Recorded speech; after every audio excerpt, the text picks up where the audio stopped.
place where we'd have kids screaming, and then I'd be losing points every minute with my wife. She thinks I'm at the office right now doing my billing and paperwork. Perfect. I'm glad she's not listening to our podcast. Yeah, she's not listening to a single one. She's not listening. It's only going to be when her friends, if her friends tell her, then she'll act all surprised, and then she'll listen to it. Right? That's the litmus of, I think, her being impressed is if her friends are talking. She hates it when I say this because I make her seem like she's like some kind of whatever person, but she's really sweet, kind, and fair and pragmatic. She's absolutely lovely.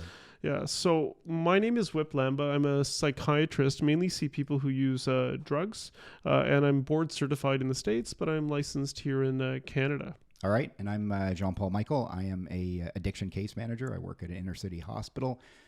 Before being a addiction case manager, I spent 7 years injecting drugs. So I have some experience of being on both sides of the desk, as they say. Yeah, and in between that period, you were a peer support worker, and that's how we met. We met, I think, in 2017, and you were the first peer support worker that joined our clinical team. Yeah. First of two, and there's been others since. And it was transformative for me to have you on the team and to help out with some of these cases. Absolutely. And I'm so glad that you're so interested in learning about how to help people who use drugs, just like I'm interested in learning. And for both of us, it's not just enough for us to know, right? We want to find a way to how can we learn, capture this information, and share it out. And you sent me like a text message this past week, or I can't remember if it was a phone call, and you're like, Whip, we got to talk about craft. We got to talk about craft. And I would love to hear from you what inspired this, what about it, and we'll cover it all. But basically, craft is a psychotherapy for the family member. Stands for community reinforcement approach and family training. Yeah, not therapy. Community reinforcement approach and family training. Okay. And I'll get into all that stuff, right? It was developed by Robert Meyers. He's from New Mexico, Albuquerque. But it was one of those things that completely goes against the way we practice medicine in the Western world. Because what do we do for most of medicine in the Western world? We treat the individual. We see them as an autonomous patient that can make their own decisions. And it's very rare that we make an explicit effort to include family. And this is a therapy that's designed for the family member. Yes. Regardless of whether the patient is there or not, or wants to be there or not. And the family member is your actual patient. You're not actually seeing the person who's using drugs. Yeah. So, so I guess that, what highlighted my interest is the availability. I've known about this book for a long time, I got to admit, but I haven't read it. I tend to read my books by audio or listen to them. Yeah. And so this book just came out. An audiobook format, audiobook I haven't heard the audio yet. Is it read by the writer? Or it is not. Okay. That's a shame. It's a shame. But it's still wonderfully Oh, I'm sure narrated. it is. Those what do you call those? Speakers, the speakers that read audiobooks. Yes, they're phenomenal. Yeah, they're so skilled and talented, right? Yeah, so this guy's really good. He really feels like it sounds like he read it, wrote it, right? So it's good. He's very impassioned about it. And so, what was the book name again?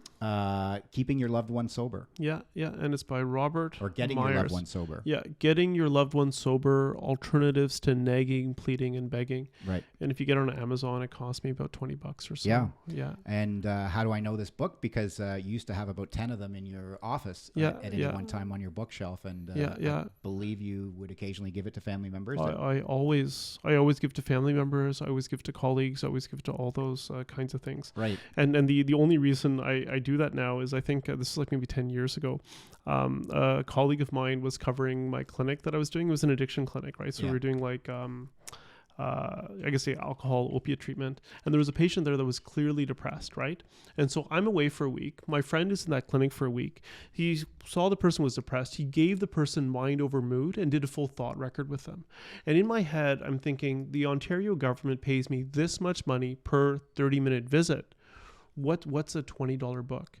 And after that, I just, in my head, I'm like, there's certain things that I just, if you hand it, it's very, very powerful. Yeah. And speaking of which, I've got to order a bunch more. I'm all out of the 20 that I last bought. So I've got to get another 20. Yeah. So I mean, I've kind of, we support a lot of, typically the individual, but we get a lot of family members in various practices that we work in. And You know, and it always seems harder on the family than it does on the individual. It always seems that that's so interesting. It's because, you know, and I, as I said at the beginning of my introduction, is that, you know, I've seen it from both sides. Yeah. I didn't really have a, you know, kind of a family supporting me to see how they managed it, but when you're in it, you know. You know, you're not there's a little bit of coasting that goes on from time to time while you're in it. I don't think there's a lot of coasting for a mother, you know, who, you know, has a child. That's, so you have to help me here. What does coasting mean? Coasting meaning coasting when you're in it. You're in it. So if you're you know, if you're someone, it's like on autopilot, like it just keeps happening. Keeps happening. You're there, right? You're getting high every day. You're not always dwelling on the implications. You're not dwelling on the risk, right? Huh. You're not always. I can only speak for myself. Of course, I'm not speaking for anyone else. But I wasn't constant. I mean, I'm not saying it was a good journey, but not every day you're thinking that, you know, oh my God, my son is going to die, right? And a mother doesn't have that luxury, because a mother is every day, my son is going to die, right? Yeah. Or she's fearful of this happening. Absolutely. She's reading the headlines in the newspaper. Oh my God. She's seeing fentanyl this, fentanyl that, overdoses everywhere, and there, you know, there's such desperation. And you know, so when we work with the family members, it's you know, I don't know, I just have a special place in my heart to try to support them. Yeah. And you know, there are very few tools to do that with, but this book and this therapy is like kind of a, you know, dare I say it, like a roadmap, right? Like it's sort of it's a phenomenal roadmap, and it's not the only way to do it, right? But it's a very good way to do it, and it's a slight twist to how we usually look at things, right? And you know, it kind of puts the like there's a whole, you know, there's exercises that you do, you know, is it behavioral mapping that you do, and it's like, you know, look at you, eh? Like, oh, we're going to make a therapist out of you soon, eh? And it's like, you know, but it's really useful, practical, evidence-based stuff that this works. It absolutely is evidence-based stuff. Yeah. And so it's really exciting to see something that, hey, you know, you can sink your teeth into this, and it's not hopeless, you know? And even if, you know, God forbid it's hopeless for the patient that you're supporting, you know, it's not hopeless for you, right? If you follow the steps in this book as the parent, as the loved one, parent or sibling or partner. Yeah. And that their life is going to be better because of it. Absolutely, right? yeah. And that's the key part of it, right? That they're going to get some level of comfort out of following this practice, whether it's because they're going out for a night with their friends, or as opposed to, you know, begging, pleading, and nagging, right? That was the expression with their loved one, and one more time that they're intoxicated, because, you know, the book teaches some really basic lessons that you think would be intuitive, but they're kind of not, right? Where it's like, you know, if you're talking to someone that's intoxicated, I mean, we all kind of know this, you're really not going to get a lot of insight in that conversation. But when you're in it, if it's your, you know, your spouse, and they're, you know, they come home drunk for the, you know, the 5th time this week, you know, and you're upset about it, then you're going to, you know, you're going to be upset too, right? They missed dinner. They, you know, they woke up the kids. They're screaming in the house, right? And they're careless, and they're coming in with their muddy boots, all these different things. And you're like, you know, these are the things that, you know, when they come home intoxicated, that you have to deal with. So of course you're going to be upset. So, you know, they, as an example, they teach you, well, one of the steps of doing that is, well, you know what, if that starts to happen, then you say, I'm so happy to see you, dear. I'm so happy you came home. Your dinner is on the table, but I'm going out with my girlfriends tonight, and I'll be back by 11, and the kids are fine. I can't remember. Is that a story in the book, or is that one that you heard separately? It's sort of. I think it's a. I conflated a few stories in the book, but that's all. No. I was just curious. Because I tell that story a lot too. Oh, okay. Yeah. So I mean, but that's, you know, kind of. But at the end of the day, she got some peace, and she didn't stay home for 3 hours, you know, ranting and pleading with her husband to stop drinking and all the damage that he's done. Yeah. So what I'm hearing is that you've seen the suffering in the family members, you've heard the suffering in the family members, and you want to do something to reduce their suffering. And this therapy is designed exactly for that. And in some cases, it can also make their loved one more likely to make some changes in their life. Yes. And it sounds like you were especially impressed because it was like this evidence-based psychotherapy. It's not like some guy saying, "Hey, send me all of your parents, and I'll help them." Right. You know, like send me all the parents. with this therapy and this model, the other thing that I was hearing as you were talking about it is that like it's almost like every second, every minute of the day, these people are worried about like, is my kid going to be alive, or what can I do, or all that kind of stuff, and yeah, no, and it sounds like you want to be able to help them a lot for that. Of course, yeah. I mean, you want to, because I think that environment is, I mean, it's also not conducive to the people that we are, that are principally who we're supporting. I mean, in my work, I'm principally not supporting families, but secondarily we are. But if the family is, if this works better for the family, then the outcome is better for the patient as well, right? So if it works, it works, and it's and so that's a big point of it too. So should we talk a bit about craft? Sure, absolutely, yeah. So there's a couple of ways that I can bring it up, and sometimes I like to go a little bit back in time, and I don't know if there's value in that or sure. not. I mean, I think that's people that are checking us out are not going to know what necessarily what craft is at all, really, at this point. What we've talked about. Yeah. So with psychotherapy, when you look at people that develop psychotherapies, if you look at who their supervisor was, who they did their PhD with, who they did all that stuff with, all of a sudden you get clues about why they think the way that they do. And we talked a bit, I think this was a while back at the CSAM conference, about first wave, second wave, third wave psychotherapies. And first wave psychotherapies are really behavioral, right? Where like the people, these behaviors, they believe you didn't even know what the person thought. You just create an environment for the change. And Robert Meyers, the person from New Mexico who developed this therapy, did his PhD thesis and his postdoc with this a psychologist called Nathan Azrin. And Nathan Azrin, I was blown away by what this guy did. He developed this token economy for schizophrenia. And so what that means, in certain closed environments, he can get people with schizophrenia. People with schizophrenia usually have a lot of negative symptoms, a lot of low motivation to do things, make changes. And he found ways to motivate them to change their behavior.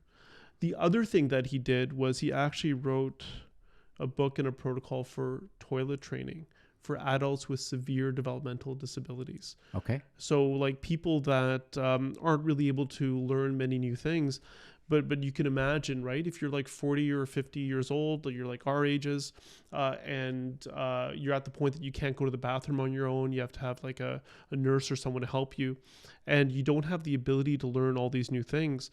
But if you can set things up so that the person can learn, all of a sudden they have this freedom in terms of what they can do.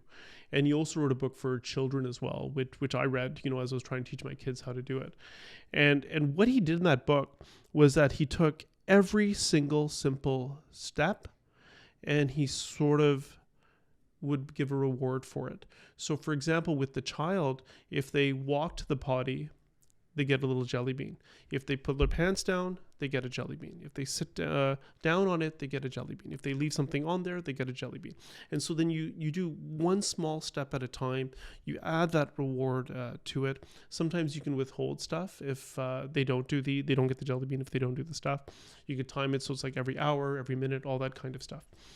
And it's actually quite effective. They had some other things in the stuff they did with the adults, like a negative reinforcement. Is there some contingency management for toilet training? That's exactly what I'm talking about, right? Okay. And the reason that I'm saying this stuff is because, sometimes we're so stuck on the individual motivation, we don't think about how to change the environment around it. Right. And so with Robert Meyers, that was the environment that he was trained in. And then he developed the community reinforcement approach and then this family training version. And for this therapy, it's very behavioral, where you try to understand what's going on with the behaviors of the person. So you try to help the family member really describe what happens before, what happens during, what's the person thinking, feeling, physically, feeling emotionally, what's their pattern of use, what good do they get out of it, and then what are all those negative consequences. Right. Then you try to create an experience for them where it's more rewarding to be sober. Right. So say, for example, say if I have a sibling or something, like who has trouble with alcohol and they're drinking all the time. But when they were younger, they used to play basketball or something like that.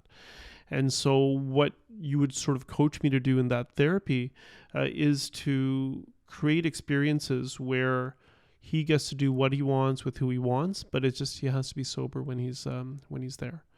So it'd be almost like instead of doing like a Wednesday morning trying to get him to meditate, it would be Friday night when he'd normally be drinking. I book a gym, I invite all his friends. There's a pickup game, basketball, and then to come, he has to be able to sort of do that. And if you take him for dinner afterwards, it's in an unlicensed restaurant, maybe. Yeah, you could do that, or you could have the non-alcoholic beer or whatever it might be. Plan it out. Yeah, and so one of the things that it talks about is really thinking behaviorally to understand that behavior for it. The other thing that it is a big part of it as well is the learning how to communicate. So learns how to have that conversation. And when you went through the book, what you found was that all the things that they were saying were common sense, but how do you use common sense when you're scared the other person's going to die? Yeah. Right. So it's like it's someone you love, someone you care about. Maybe you've tried all the things, but then all of a sudden you see them and it's like, oh my God, like, what if they leave tonight and they overdose, right? Yeah. And of course you're going to scream and yell and all those kinds of things to try to change it. Yeah. And so it's all stuff that people know. I think unless you have sort of specific questions, I think I might have to come back for another session where I actually have an outline of all the key things, because I think the audience would be really, really interested in that. But I think from my end, what I wouldn't mind sharing is a story that a friend of mine shared when he found out about this therapy, and then I'll just share another story around Iceland. Yeah, if I just interrupt one point Yep. about that. So, yes, they're scared about their loved one dying, absolutely. But I think most of the folks that most of the loved ones that I encounter, are. They've reached the point of desperation where they've tried everything, right? They've already gotten there. Like it's like they're open at that point, right? Because they've been doing this at least in the settings that I work in. These are absolutely. They're like, people. Give me anything. They're like, give me anything. I'll try it. Yeah, because I have exhausted every other avenue that's available to me, and I'm at wit's end. I mean, some of these individuals, there's already been, some catastrophic health consequences for the loved ones, right? So, when I know a situation where a father had already had a heart attack, and had been riding out this situation for his child for 25 years. Right? These aren't newbies coming in here that I mean, of course, we have those, right? Absolutely, and but there's and so many of them, in the new setting that I work at the withdrawal management site, we get parents, calling in desperation often, right, where they're trying to. So you'd like to be able to talk to them in a way that's helpful. Yeah. And you like to be able to give them the resources that are helpful. Yeah. Absolutely. I have given the reference of this book to countless people before I even read the whole thing. Good. Because I spoke to kind of. Yeah. I know how strongly you felt about it. I feel so others. strong. I mean, I literally buy it and I hand it out. Yeah. I could easily give them tell them the name, but I literally hand them that copy. Yeah. Yeah, I mean, and you're seeing people that their motivation level is through the roof and it's super high. Yeah. For me, sometimes their motivation is a bit different. Also, sometimes people are fed up. Like, they're like, no more. Like, so you're seeing people that are pleased anything to help. Sometimes people are so fed up, they distance themselves. Yeah. And then they don't talk to the person until they're sober. So. Well, or in some cases they have to, right? Because it could be one child, but they may have three others at home. So when they have three others at home, a parent's got to keep their family safe, right? Because some of these behaviors can bring down a whole family. God. So you're right. And when we're at that point, it is very desperate times, right? And people are reaching out, and especially with all the stories in the news, it's very it's very tough. So for that, what I usually recommend is I sometimes recommend the book. The book's quite good. I mean, Al-Anon is not the worst thing in the world. No. Although some people talk about how it's almost ultimatums at times around an all or none. But for some people where it's helpful, it might be helpful. There's also an organization, I don't know if you've heard of them. They're called Families for Addiction Recovery Canada, or FAR Canada. Yes, I've heard of them. Yeah. Yeah, and I mean, I've met several times Angie Hamilton, who's on the I think she's on the board there, and what they did was they got about 20, I guess you'd call them peers. So they're parents of people who have kids that use drugs. And what they did, they got them all trained in ACT, so acceptance commitment therapy. Okay. They got them all trained in motivational interviewing, and they got them all trained in craft. Okay. And so they have a phone line that family members can call for support. I did not know that. Yeah, and so the therapies that we want to do and want to get better at, they've actually trained all these peers in those things, and I always recommend that to the family. Well, let's put that resource in our absolutely in our description. You know, absolutely. You know, and I think I was chatting with her after they got the training, and they had Robert Meyers come down and all that stuff. I was just so blown away by it. You know, because there are patients where Al-Anon works, all that stuff works, but when people are at their wits' end, they sometimes just need to know that they're not alone, right? Because you can fail on the side of giving too much compassion. So anytime somebody calls, you give them money, almost like this enabling thing. And you can also sometimes fail in terms of setting such a hard limit that you miss a window for an intervention. It's tough. It's tough to be objective, right? When you're right in the eye of the storm and you've been in it for sometimes 2 or 3 decades. My goodness, I couldn't imagine that, right? And it's your child. Yeah, absolutely. And so what I do now is, I have like those usually about 10 to 20 books in my office. And so if I see a patient and they have a family member, or maybe I'm seeing a patient where addiction's not as big of an issue, or their partner has a big issue, or sometimes I'll see people who don't see their addiction as an issue, but they see their partner's substance use as an issue. I'll give them the book. And I have to be very careful though, because if I'm seeing a patient and then I see the family member, I have to be very careful around confidentiality, sort of the consent form. I have to create separate charts for the different people. And ideally, the way that I would practice is if I had a teammate who was trained in the therapy, I would see the family members of their patients and they would see the family members of mine. So there's some kind of distance as well with it. Right. Okay. Yeah, and so I have those books there. I sort of hand them out, and then I have to be very careful when I give them, because when you're going through it, a lot of the suggestions were very simple. And so if you're someone that's for 25 years been trying to help your loved one reduce their substance, they'll be like, "You think I haven't tried this?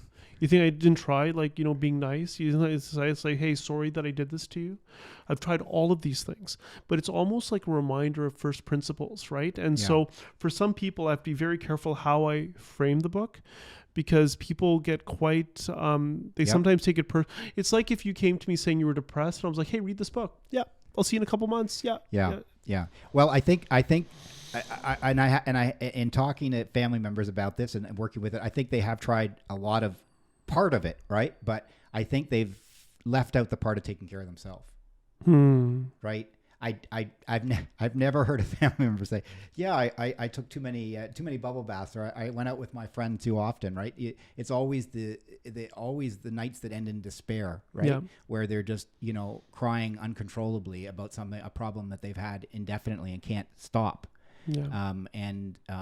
I think that's one of the beauties of this book, because the beauty of the book is that night's not going to happen. If you follow the steps in there, that night's not going to happen as often, because you're going to have an exit strategy for that night, right? You're not going to be a victim of violence, because it goes through the steps of how to protect yourself. I was very impressed with that book. Where that it's chapter. like you're going to have an escape plan, right? And you're going to end up, I mean, not every time, of course. We can't always protect ourselves 100% of the time. Yeah. But if you follow the steps of the book, you know, it's not like I'm pushing the book. We're both pushing the book. We're both pushing the book. But, we're absolutely pushing the book. Why not push something like that? Yeah.